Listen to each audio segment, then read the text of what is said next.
menggambarkan bahwa nanti di kubur itu ada ujian, ada pertanyaan. Di antara makna apa tadi, Allah takhu wa tahzanu itu adalah kamu jangan khawatir, dan gerbang akhirat adalah diantaranya jangan takut dengan situasi di kuburan, tidak usah khawatir. Asal kamu itu istiqomah dalam iman, enteng, semua pertanyaan mudah dijawab. Itu di antara tafsir dari Fussilat 30 itu.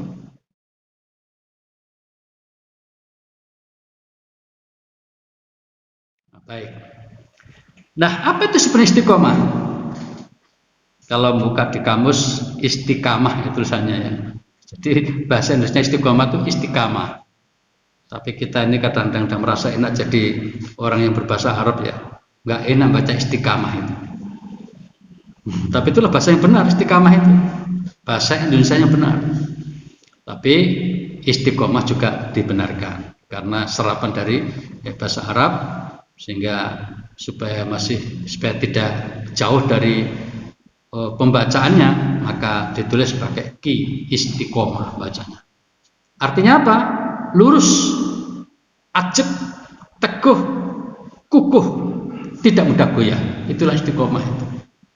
Jadi kalau orang punya iman, lalu kukuh dengan keimanannya, ya, teguh dengan keimanannya, tidak mudah goyah, dan bahkan tidak bisa goyah. Itulah yang namanya istiqomah. Nah, ini pernah disampaikan kepada beberapa sahabat Nabi tentang apa itu istiqomah. Rupanya penjelasannya berbeda-beda. Ini tergantung kesan orang ya. Nah, Abu Bakar menjelaskan istiqomah adalah kemurnian tauhid. Jadi mempertahankan kemurnian tauhid, hanya Allah satu-satunya Tuhan yang disembah, yang dipatuhi. Nah, ini kemurnian tauhid. Kemudian kalau Umar bin Khattab mengatakan istiqomah itu adalah komitmen terhadap perintah dan larangan, lalu tidak menipu. Artinya ya kekeh betul, yang diperintahkan dilaksanakan, yang dilarang dijauhi. Itulah istiqomah. Utsman bin Affan lain lagi, istiqomah adalah mengikhlaskan amal kepada Allah. Jadi penekanannya pada keikhlasan. Sama saja juga tauhid ini. Melakukan apapun harus semata-mata karena Allah. Itu namanya ikhlas. Karena memang ada ungkapan amal-amal yang kita lakukan akan sia-sia kalau tidak ikhlas karena Allah. Ada hadis yang disabdakan Nabi, innallaha la yaqbalu minal amali illa ma kana lahu khalisan wabtuhu bi wajh. Allah tidak akan menerima amal kecuali dilandasi keikhlasan karena Allah dan semata-mata mencari ridhonya. Atas dasar ini para jamaah, maka kemudian ya yang penting dalam beramal itu adalah keikhlasan. Kemudian Mujahid Ali bin Abi Thalib mengatakan istiqomah adalah melaksanakan kewajiban-kewajiban. Oke.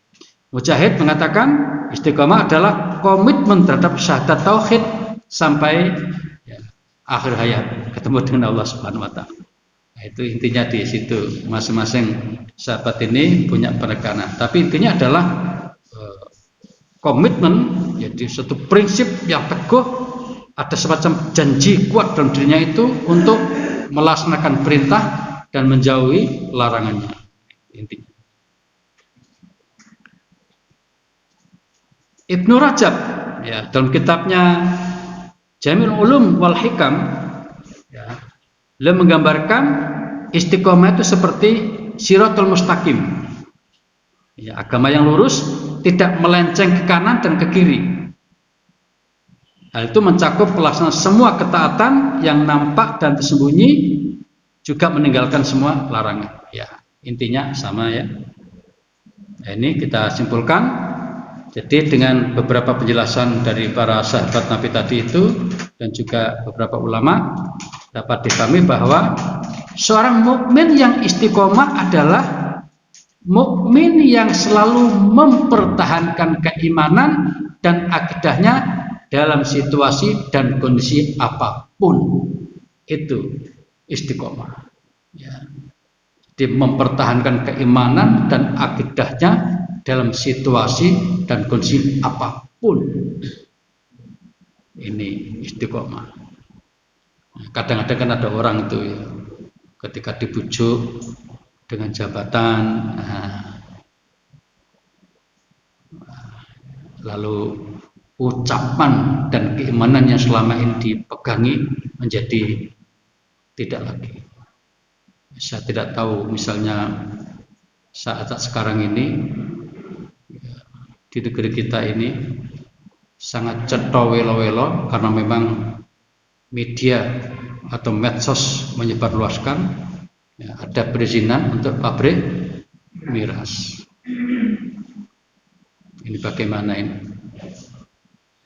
Bagaimana ulamanya? Ya kan?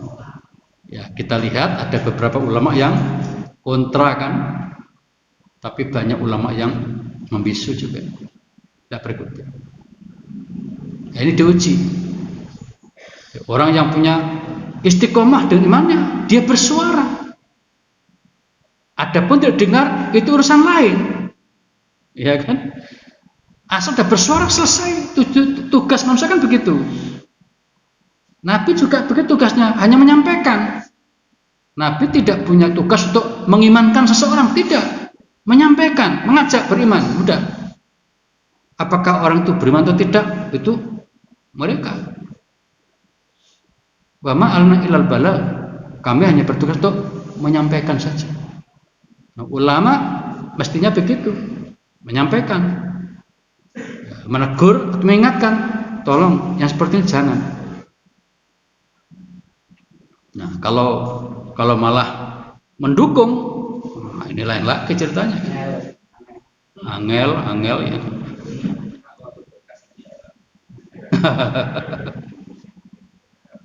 Ya, jadi tidak berpaling ke kiri, tidak berpaling ke kanan. Jadi orang yang istiqomah itu selalu menjaga ketaatan kepada Allah lahir dan batin dan meninggalkan semua bentuk larangannya. Ia senantiasa sabar dalam menghadapi seluruh godaan dan syukur dengan segala nikmat. Itulah manusia mukmin yang sesungguhnya dengan istiqomahnya itu. Baik para jamaah, selanjutnya kita langsung ke bagaimana kiat-kiat agar kita bisa istiqomah. Yang kita inginkan kan ini. Bagaimana agar kita bisa istiqomah? Apa caranya? Ini hanya sebuah wacana atau teori ya. Tergantung masing-masing kita seperti apa cara menempuhnya. Yang pertama, menghayati 2 kalimat syahadat. Asyhadu an la ilaha illallah wa asyhadu anna Muhammadar Rasulullah. Atau wa asyhadu anna Muhammadan abduhu wa rasuluh. Itu adalah 2 kalimat syahadat. Nah, kalau di Muhammadiyah ada istilah apa? 2 syahadat melingkar. Itu masih apa namanya? Lambang saja. Nah, sekarang di sini kita tekankan menghayatinya. Keimanan ya, kita menyatakan saya bersaksi itu mengakui maksudnya, bukan melihat ya. Pernah dapat kiriman WA ya, ada orang kafir ya, orang non muslim yang mengatakan orang Islam itu pembohong. Kenapa? Dia katanya bersaksi. Mas, bersaksi harus pakai mata, mana mungkin orang bisa melihat Tuhan. Nah, kita enggak begitu pemahamannya. Bersaksi maksudnya adalah mengakui, mengimani. Kita bersaksi tidak ada Tuhan kecuali Allah, dan Muhammad adalah utusan Allah. Nah, penghayatan ini dilanjutkan dengan para jamaah. Begitu kita menyatakan tidak ada Tuhan selain Allah, artinya apa? Tidak ada perintah yang harus kita laksanakan yang wajib kecuali Allah Subhanahu wa taala. Itu idealnya begitu. Makanya kalau kita mendapatkan perintah, ayo sholat, sholat. Zakat, zakat. Perintah ini kita laksanakan. Itu masuk ke wilayah penghayatan. Jadi bukan sekedar membaca berulang-ulang, tetapi membaca, difahami, dihayati, sehingga menjadi kekuatan dalam diri kita ini untuk melakukan sesuatu yang menggambarkan ketaatan hanya kepada Allah Subhanahu wa Ta'ala. Nabi pernah bersabda, ini kisah kubur, jika seorang muslim ditanya dalam kubur, lalu ia berikrar bahwa tidak ada sesembahan yang berhak disembah selain Allah dan Muhammad adalah utusan Allah, maka inilah tafsir ayat, Allah meneguhkan iman orang-orang yang beriman dengan ucapan yang teguh itu dalam kehidupan di dunia dan akhir. Nah, ini menggambarkan bahwa nanti di kubur itu ada ujian, ada pertanyaan. Di antara makna apa tadi, Allah takhu wa tahzanu itu adalah kamu jangan khawatir, dan kehidupan akhirat adalah diantaranya jangan takut dengan situasi di kuburan, tidak usah khawatir. Asal kamu itu istiqomah dalam iman, enteng, semua pertanyaan mudah dijawab. Itu di antara tafsir dari Fussilat 40.